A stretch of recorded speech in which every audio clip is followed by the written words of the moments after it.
Anna Kendrick has never been one for drama. No scandals, no cryptic posts, no performative interviews.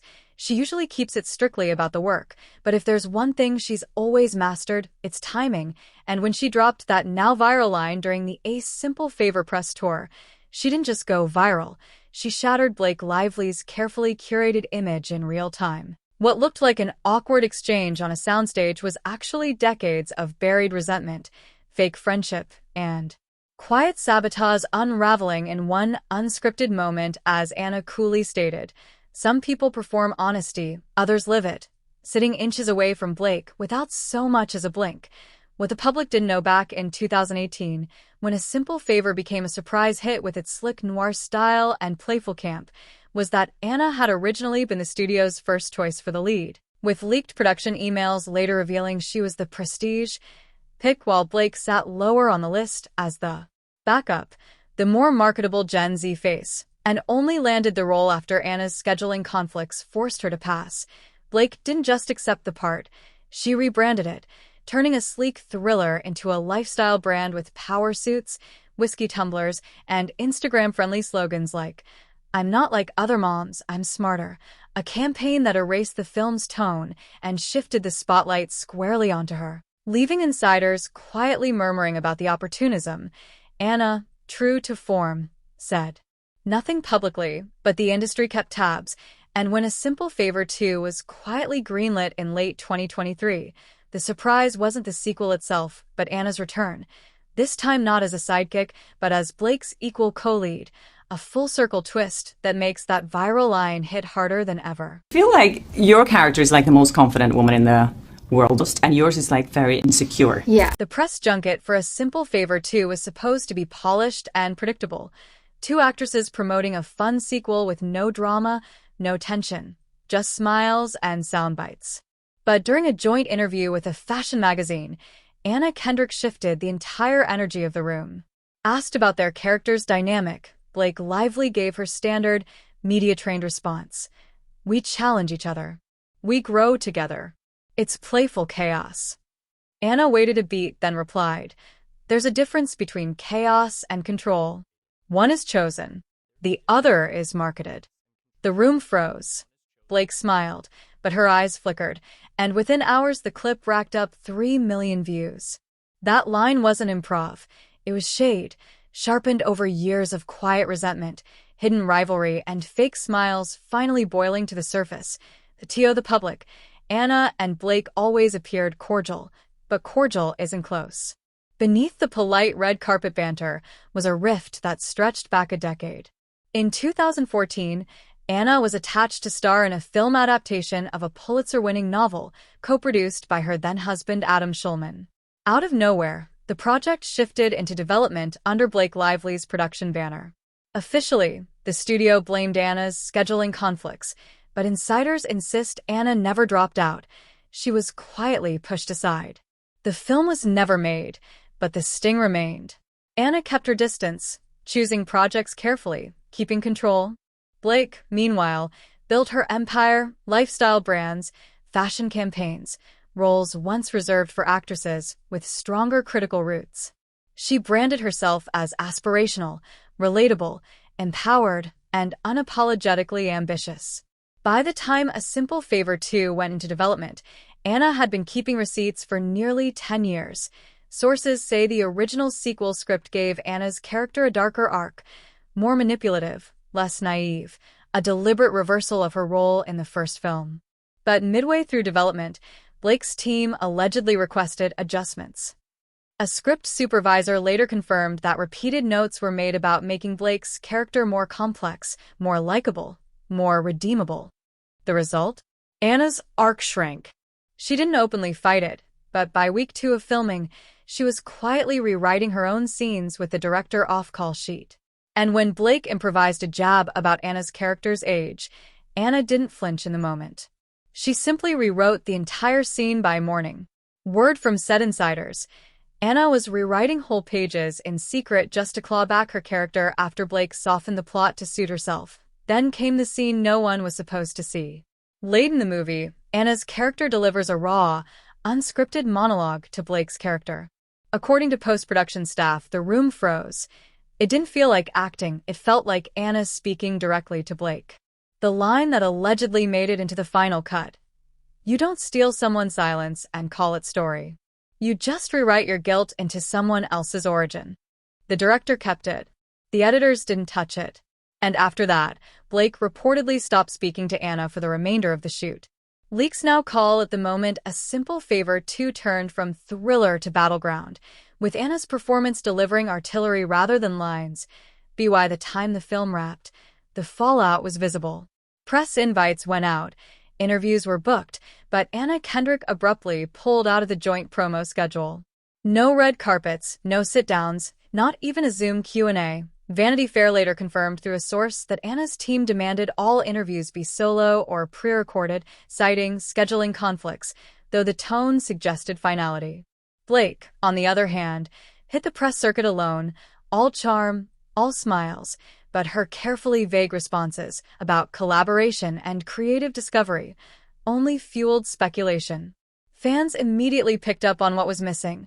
No shared photos, no banter, no behind-the-scenes camaraderie.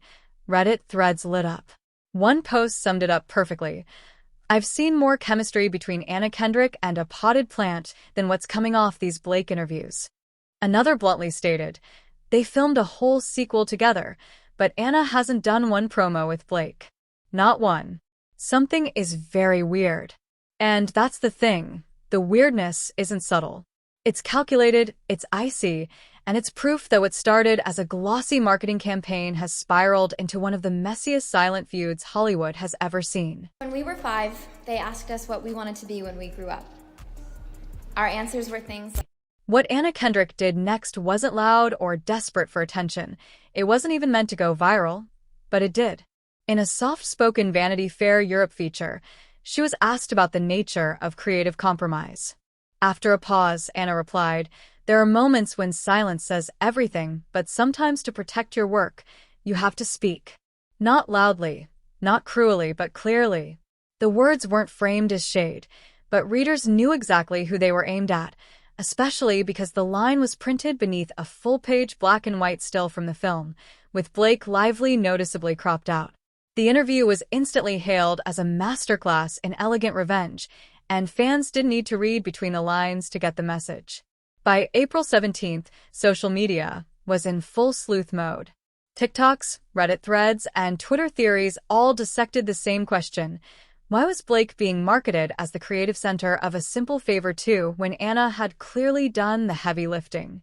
One viral TikTok broke it down scene by scene, pointing to Anna's rewrites, the tonal shifts, and how Blake's character was framed as complex and nuanced, while Anna's arc had been watered down to background noise. The caption read, they turned Kendrick into a supporting role in a movie she carried.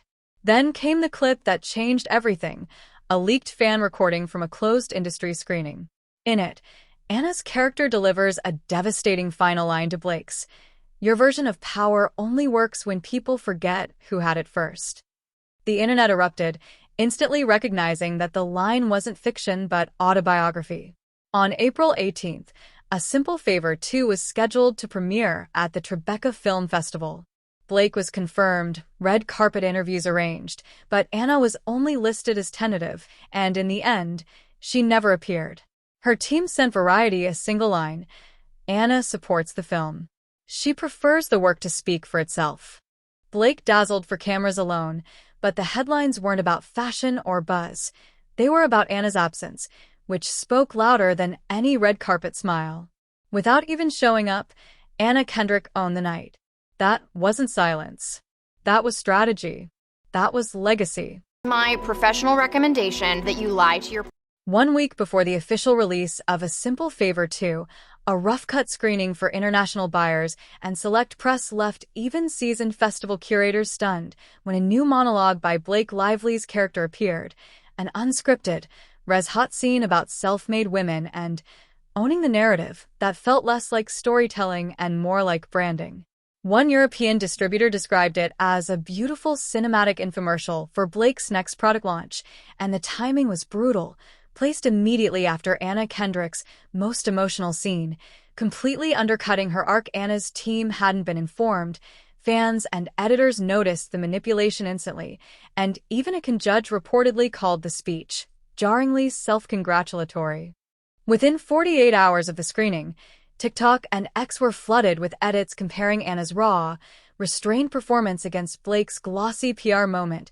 Hashtags like #LetAnnaAct and #JusticeForAva began trending, and one viral TikTok captioned, "When the supporting role thinks she's the lead," hit 2 million views in under 8 hours. Then came the revelation that Anna's devastating silent stare in the final act wasn't in the script at all.